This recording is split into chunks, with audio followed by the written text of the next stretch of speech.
Hello, hello. Welcome to today's live stream. And let me get organized so that I can invite our friends on Instagram into this party. Oh no, I've been having the worst time with my cursor. I have a number of different monitors sitting in front of me, and I am continuously losing my cursor. If anybody has advice on how to avoid having that happen, I am all ears because it's super annoying. Okay, found it. All right, we are almost ready to dive into our topic today, which is how to deal with pornography addiction, and particularly how to repair the impact that this has on our relationships, to be completely honest with you.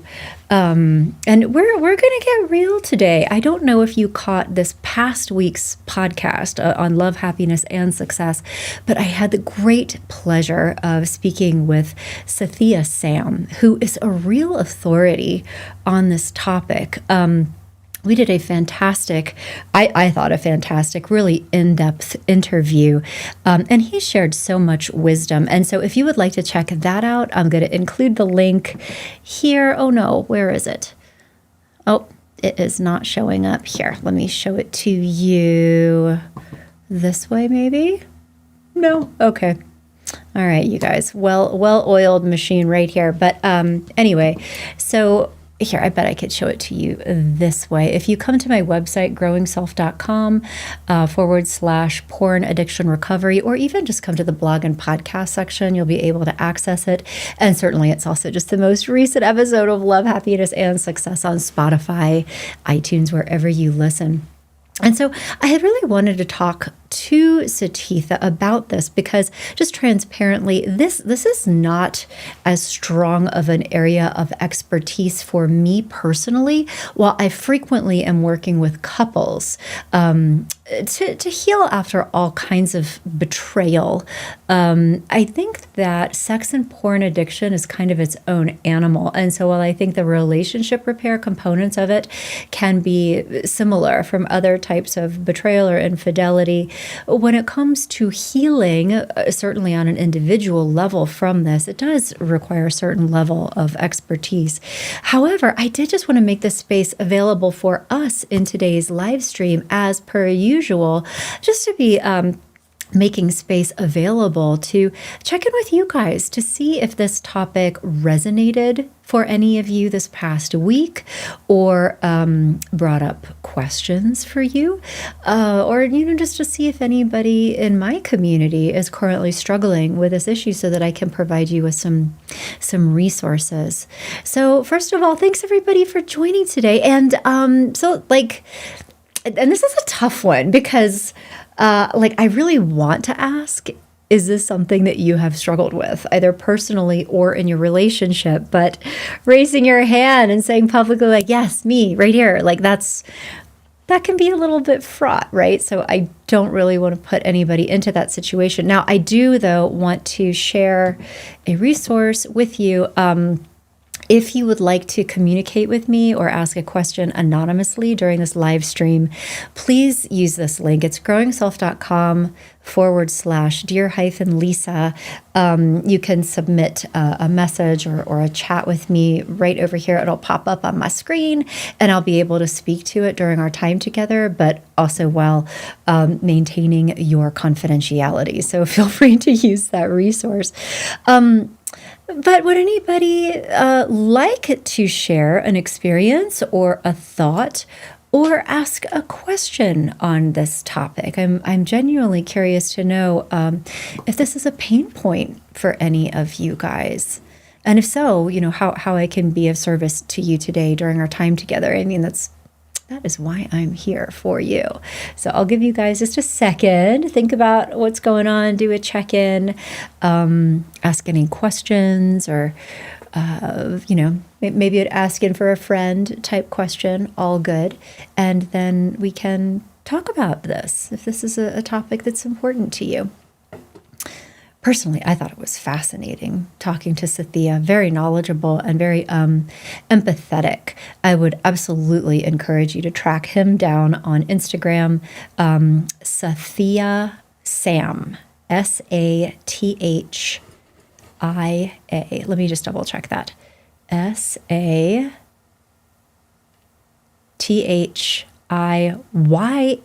Sathya Sam. He has just a wealth of knowledge on this subject. But okay, it looks like we have a question / comment here. Let me pull it up for you guys. Let's talk about this. So thank you so much, Mr. Sirius, for participating. So question comment is, as a gay man, I would say that that hookup apps such as Grindr have replaced porn, even if I'm not meeting anyone. That's a really interesting takeaway. Can you say a little bit more about that? Like, and this is so weird, isn't it? It's like a public forum. So I do want to be cautious about how much I'm asking. And so please don't share anything that you're not comfortable with. But I guess I would be curious to know, is it that you're potentially like having interactions with people on some of these apps that like messaging back and forth or sharing pictures as opposed to that conventional pornography experience? I'm just curious. Well, and also, I think an important thing here too is that we all need to differentiate whether this is a problem or not, because you know what? Good for you if you're messaging people on Grindr and everybody's having a good time and it's fine. Like, it's not necessarily causing problems for you or in your relationships. And just, just speaking generally, there's nothing wrong with pornography as part of a healthy sexual experience, right? Like, we don't need to do any unnecessary pearl clutching around this. But I do think that there is a difference when it begins to impact your life in a way that feels destructive, either to your own well-being, meaning that you are withdrawing from other important parts of life, or you're spending so much time and energy, perhaps money, on this experience that you are failing to show up in other ways. Like, you're not functioning in the way that you would like to, you're letting other commitments go. For some people, even like working at home, it may impact your performance on the job potentially. And then certainly there can have significant implications for your relationship if it's something that either your partner feels badly about and your partner is experiencing that as a type of infidelity, or if it is separating you from your relationship. You are not coming to bed. You are not engaging in healthy intimacy with your partner because this energy is being diverted into a different direction, because that can cause a lot of problems. So I just wanted to say that out loud here. Okay, so follow-up comment. So I had asked our friend about, like, so what's going on with Grindr? And the follow-up was that they can get carried away from time to time, like communicating back and forth, very exciting, even if you don't intend on meeting, but that you think it's nuanced.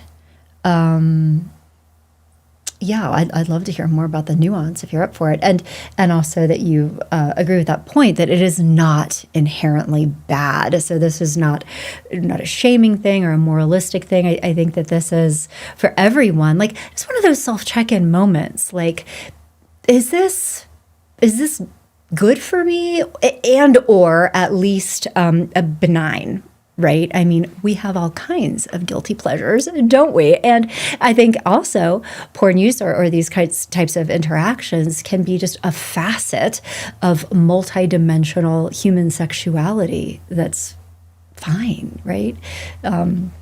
So thank you for bringing that up, and I appreciate it. So I have some other interesting questions and comments coming in on this topic, which I'm glad to hear. I was like, I wonder what's going to happen on today's live stream, because this is like a little, one of those topics that might be a little harder to talk about publicly. So we have another user, and I'm not going to say your name out loud, but the comment is, my boyfriend was until recently heavily addicted to porn. And that you struggled so much, and you still do, thinking that you would never be able to live up to his expectations. How do I help him? Ooh, this is a great question, and I'm so glad you say this. And then we just had a follow-up comment from someone else who can really resonate with this. Why does a partner's porn addiction make me feel like I'm not good enough? And when you know logically it's really not about me. Okay, so there are a couple of different pieces of this, and let's go into it. First of all, let's just validate everybody's emotional experience here. Like, of course, it would make you feel bad, potentially threatened, if it seems like your partner prefers to have sexual experiences with somebody who is not you, right? I mean, and it's like one of the basic contracts of an intimate relationship is that we are each other's number one person, and that particularly, with the commenter who mentioned like heavily addicted to porn, what does that look like? Chances are it could be not just him engaging in that behavior, but actually taking a lot of time, energy, attention away from his relationship with you in order to do that. So absolutely understandable why you would be having those feelings. And then to our next commenter's point, that it makes you feel like you are not good enough, like, because you're trying to make sense of it. Like, why would he prefer to do that instead of be actually sexually intimate with me, his partner? Like, are they prettier than me? Are they what's happening? And I think that is absolutely valid.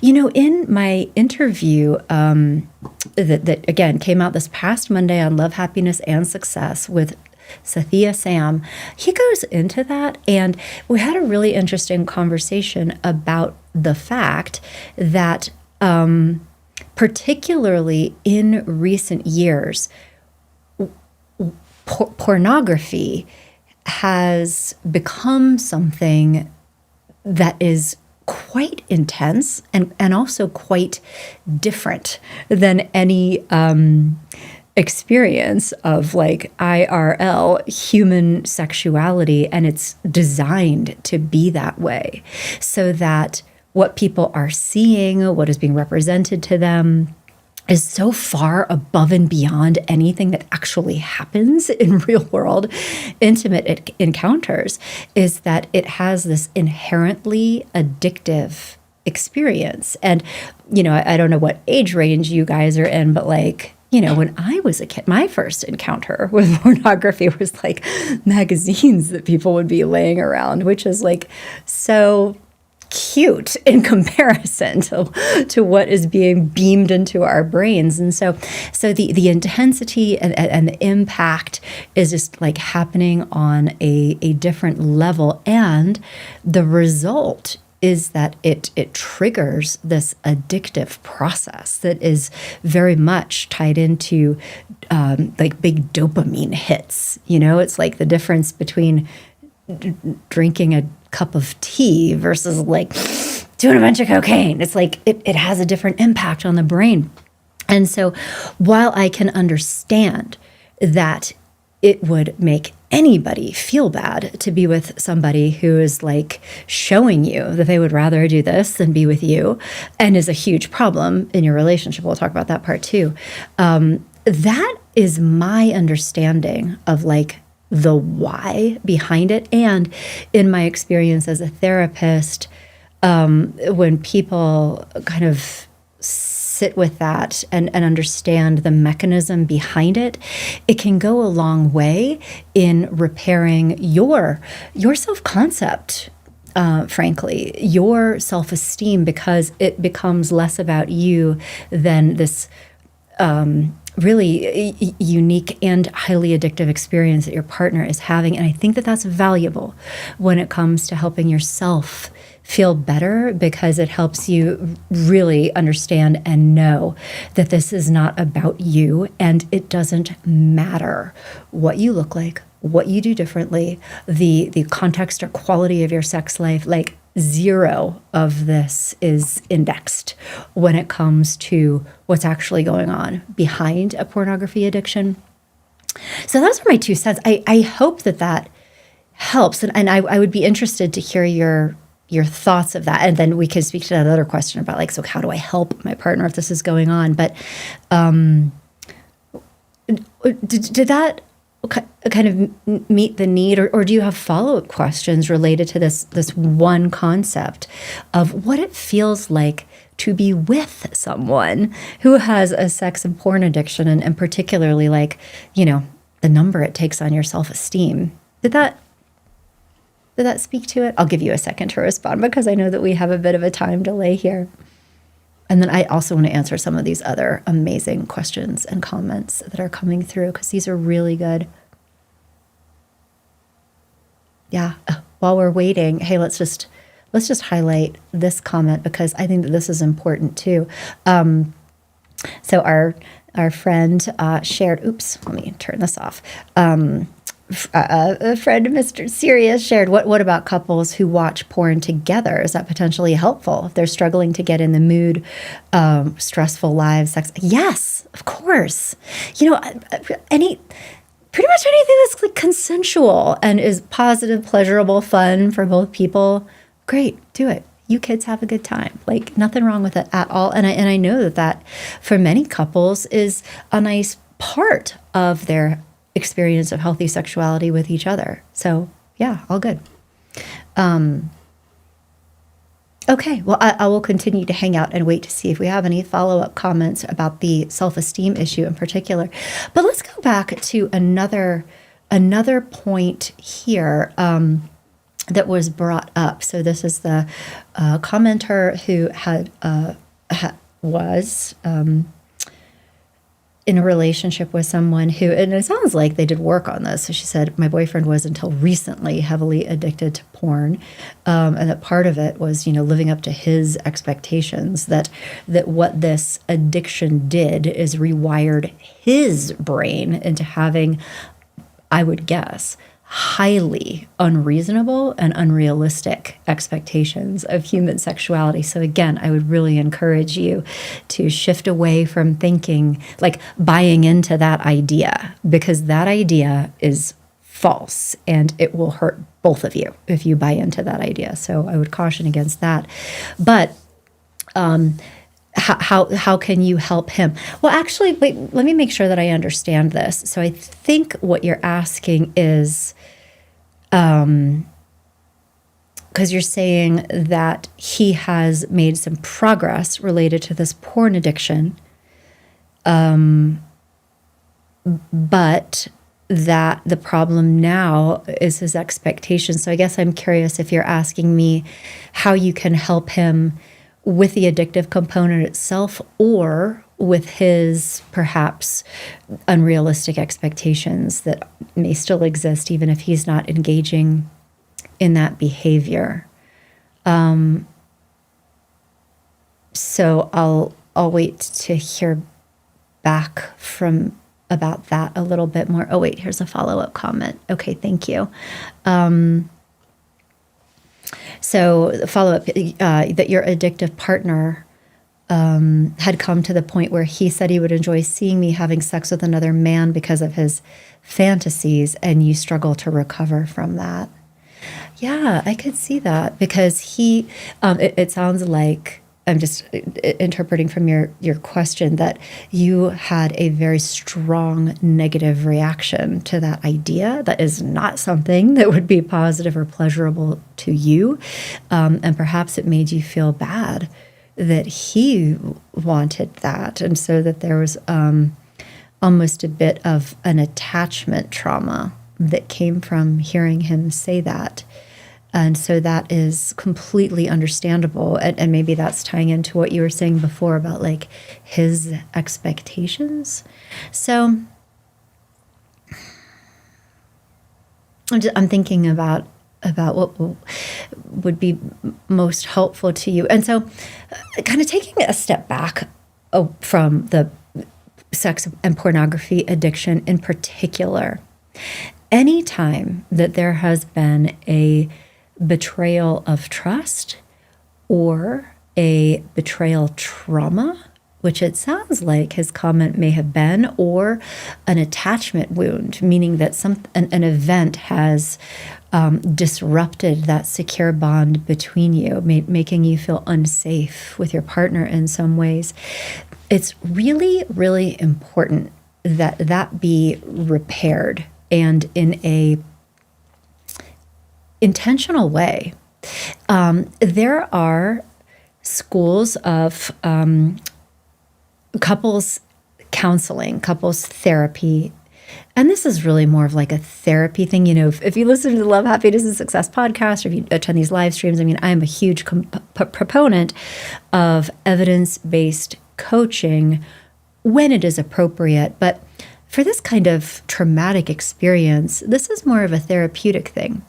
And so what this involves would be the two of you working together with a therapist. I would highly recommend looking for a marriage and family therapist who utilizes an evidence-based modality called emotionally focused couples therapy.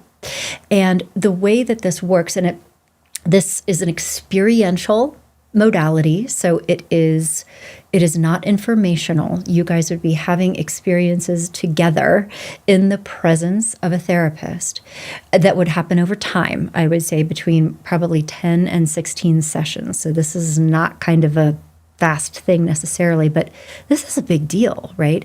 And so the goal here is that through this experiential therapy, you would be assisted, he would actually be assisted in really understanding on a deep level how his behaviors and actions have not just impacted you, but traumatized you in a way that he can feel.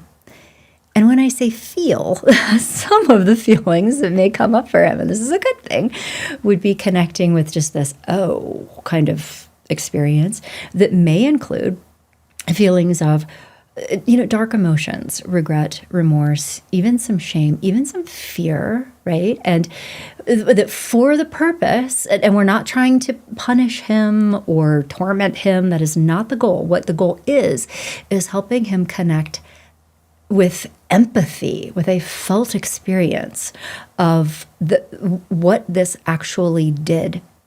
And so this kind of experiential psychotherapy can then soften him and help him understand in a new way what this has done and create a soft place, a place of true emotional intimacy and responsiveness for you to be able to begin to unpack and process this trauma with him so that you guys have corrective emotional experiences together that begins to restore your felt sense of safety in the relationship.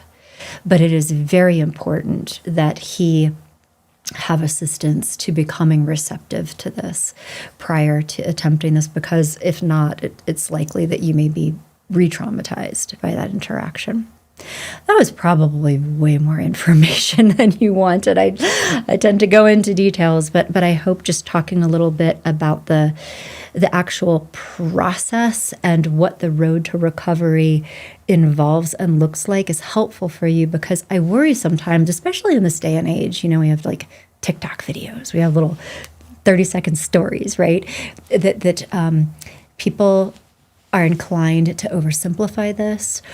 And what I think that leads to is people believing that the road to healing and recovery is often much easier and less complex than it actually is. And so then when you attempt, a little soundbite nugget tip kind of thing, and it really doesn't work. It doesn't make you feel better. It doesn't improve your relationship. You come away with, oh, what's wrong with me that I can't follow through, or this, what does this mean about my relationship? And so I just wanted to use this opportunity to talk about what these things actually look like in practice. So I hope that was a bit, I hope, helpful for you. But if you guys, if this is too much information, let me know and I'll stop.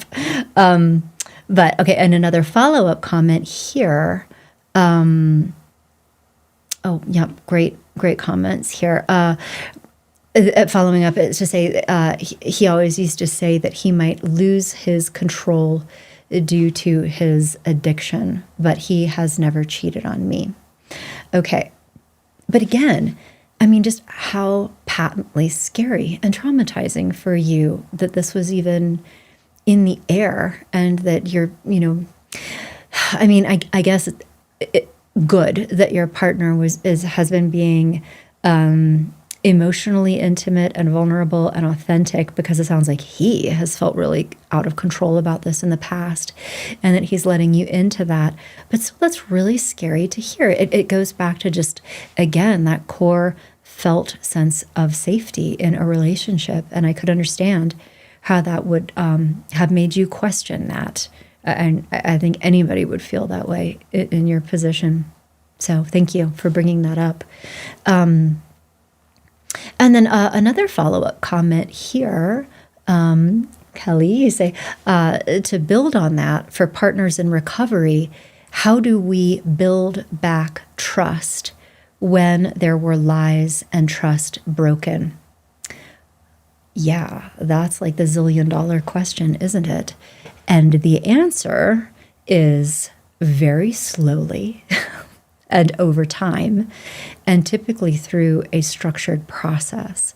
Trying to think of resources for you. I have spoken about it, not necessarily related to like sex and porn addiction, but the general process of restoring trust after betrayal. And it's really along the lines of the process that I was just describing. So when I do this kind of work, I utilize emotionally focused couples therapy.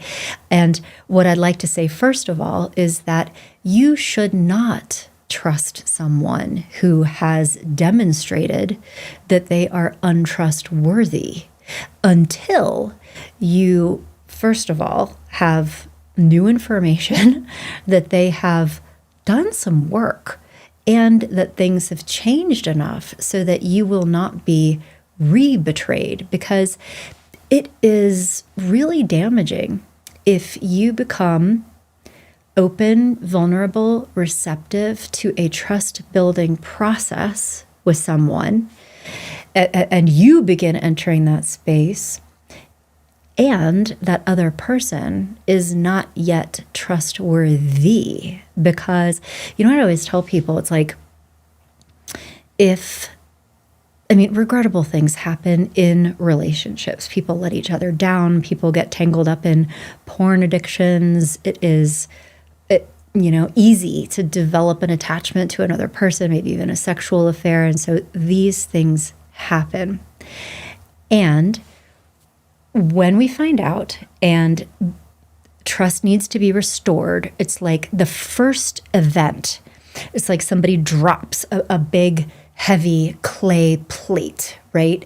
And it breaks into 3 or 4 big pieces that can sort of be reassembled, glued back together.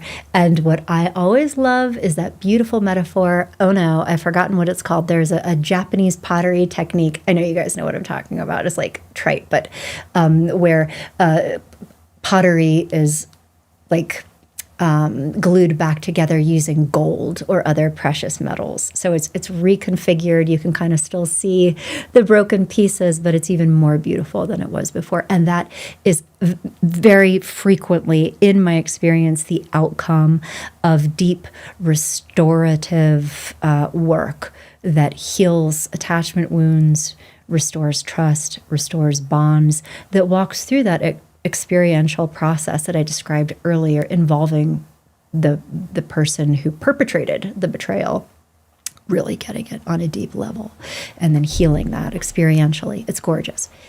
And if you start to go down that path with someone who is not in a place where they can do that with you, or who may do it again, or who isn't receptive to engaging in this process, what you see happen, and this is awful, and I just say this personally as a marriage counselor who's like been in that room seeing this, is that people will become re-traumatized over and over, and it's worse when that re-traumatization happens in a state of vulnerability. It's like, being a soft shell crab, right? It's like worse than the first time or even the second time, because you've put yourself in a different position.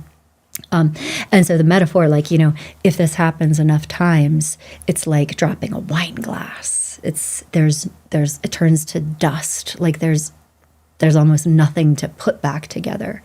And so to be really cautious about this, and especially if you've been through the kind of traumatic relational experiences that you're describing, make sure that you are engaging with a really competent professional who knows how to help people through this. Remembering that most therapists, like 95% of therapists who offer couples counseling, do not have specific education, training, or experience in marriage and family therapy, or the types of evidence-based couples counseling modalities that I'm talking to you about today.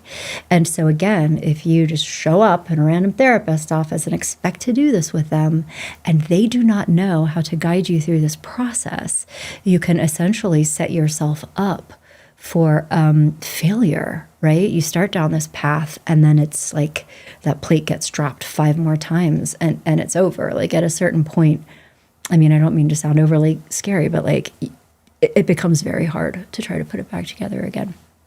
So again, potentially more information than you wanted or needed. But I want to be authentic with you and give you like real deal information, and not have it be like, okay, here are the 3 steps to XYZ, right? Because that's not how this works, at least in my experience. So any quick follow-up comments or reactions? And I'm just going to take a super quick look at our secret messaging system to see if anybody has shared a question about this with me privately. Okay. Well, I think that we are just about at our time together today. I'll give a couple quick seconds to wrap up, but otherwise, thank you guys so much for joining me, for being part of this conversation today. I know that this is a tough topic, but I want to talk about this because it is really real, and a lot of people are having to deal with this, and oftentimes don't have guidance around what to do. So okay, actually, let's talk about resources. I would recommend a couple of resources here for you. And I don't have anything that is really specific to